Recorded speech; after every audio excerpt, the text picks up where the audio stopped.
The last time Carly Fiorina was here, you had to launch your big book. That came out. It was very good. You signed it to my daughters. I appreciate that. You've been on the stump for a couple of months now. How do you feel about it?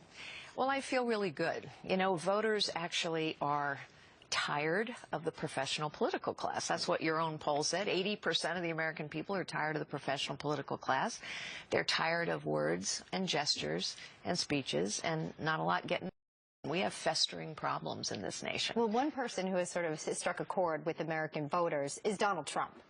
Whether you love what he says or hate what he says, people are paying attention. What is your feeling on him? Because he's gone from, you know, talking about immigration, getting people sort of rustled about that, kind of throwing a dagger at Senator McCain, then going back on it a little bit, and now he's actually taken it to Senator Lindsey Graham, and this is what he had to say about him yesterday.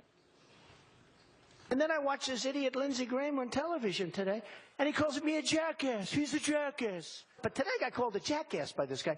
And then I said to myself, hey, didn't this guy call me like 4 years ago? Yes. He called me 4 years ago, 4 years ago. Lindsey Graham, I didn't even know who he was.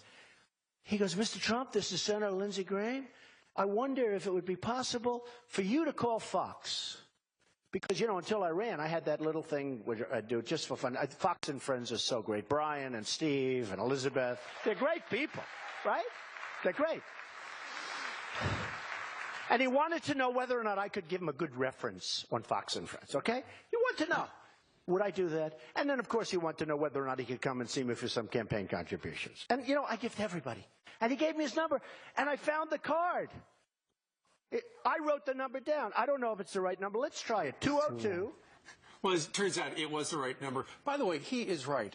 This is a great program. Does he take it too far, though? You know, look, I think Donald Trump taps into this frustration that I feel, that Ben Carson feels. Those of us who are outsiders know that voters are sick of sanitized sound bites, formulaic speeches, and a lot of talk and no action. On the other hand, I guess I would say to Donald Trump, in the end, it is Hillary Clinton we have to beat. So maybe it'd be nice to frustrate you a little bit. Maybe it'd be nice to take a shot at her occasionally, as I have been doing for months. And I also would just say, look, these are perilous times for our nation. I mean, think about the headlines you just read. These are pivotal, perilous times. And I think people have a deep sense of disquiet and anxiety about where we are as a nation and where we're going and what we need to do. And the truth is, we can fix every problem, we can heal every wound, but it will take real leadership, which is why I'm running. Sure. If you're the CEO of Hewlett-Packard, you're trying to find out what works. You look to other companies that are successful. I don't care if you love Donald Trump or dislike him, you know what he's doing in the polls. If success leaves clues, what clues do you take from what he's doing? Well, what I have been doing all along is speaking plainly. In fact, voters come up to me all the time and say, thank you for answering my questions. Thank you for speaking in terms I can understand. Thank you for talking common sense. Thank you for putting solutions out there. And I do think that's what people need. In the end, politics is not a game, and it's not entertainment. It's deadly serious now. Because unless we solve some of these festering problems, exhibit leadership to challenge the status quo in Washington, D.C., and exhibit leadership around the world, these times will continue to be perilous. What about Hillary Clinton's dead silence on a deadly topic, and that's Planned Parenthood? Another video surfaced. It's disgusting. Yes, about the sale, perhaps, of body parts of little babies in the womb. That's right. It's repulsive. It is repulsive, and it has nothing to do with whether you're pro-choice or you're pro-life. I'm pro-life, but I know plenty of pro-choice women who are horrified by this. Because think about the hypocrisy of lobbying against a woman's opportunity to see an ultrasound of her baby before she undergoes an abortion. That's what Hillary Clinton has lobbied for. And yet using that same technology to harvest body parts of something that you tell a woman as she lays on the table is not a life. The moral hypocrisy of that is stunning. And by the way, Hillary Clinton has been dead silent because the platform of her party is, it's not a life until it leaves the hospital. Apparently, it's alive enough to harvest body parts from. Absolutely. And you know, those supporters of Planned Parenthood say, hey, they need federal funding because they are the largest provider in America for women's health. They're also the largest provider of abortions in this country. And then you find out about what they're doing and how they're harvesting these body parts. It's like, What? Well, first of all, they shouldn't be federally funded. Second of all, I hope the Senate will rapidly pass the Pain-Capable Unborn Child Protection Act. But third, if Democrats are so fixated on providing taxpayer funding for abortion clinics, then why don't they at least level the playing field and provide equal amounts of federal funding for pregnancy centers right next door, so that women can have a choice and a set of options? I want to bring you to foreign affairs for a second.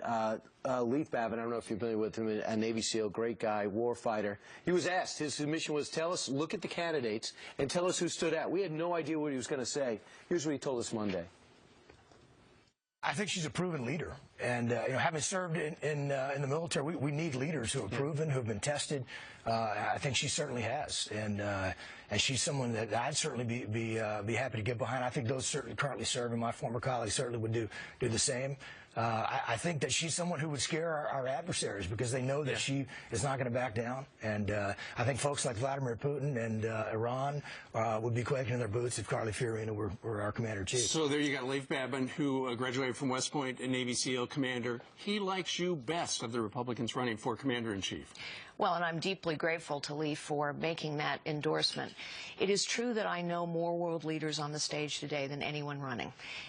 Except maybe Hillary Clinton, but I didn't do photo ops. I've had substantive meetings with these leaders in every continent, every region of the world, whether it's on business or charity or policy. And so I think understanding the world and who's is part of leadership in these perilous times. Understanding how the world economy works, especially how things are changing, especially in the industry you did.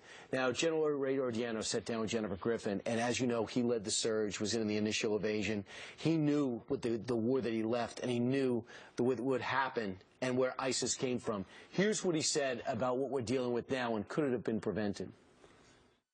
It's frustrating to watch it, and I go back to the work we did in 2007, 8, 9, 10, and we got it to a place that was really good. Violence was low, the economy was growing, politics looked like it was headed in the right direction. If we had stayed a little bit more engaged, I think maybe it might have prevented it. I've always believed that the United States played the role of honest broker between all the groups, and when we pulled ourselves out, we lost that role.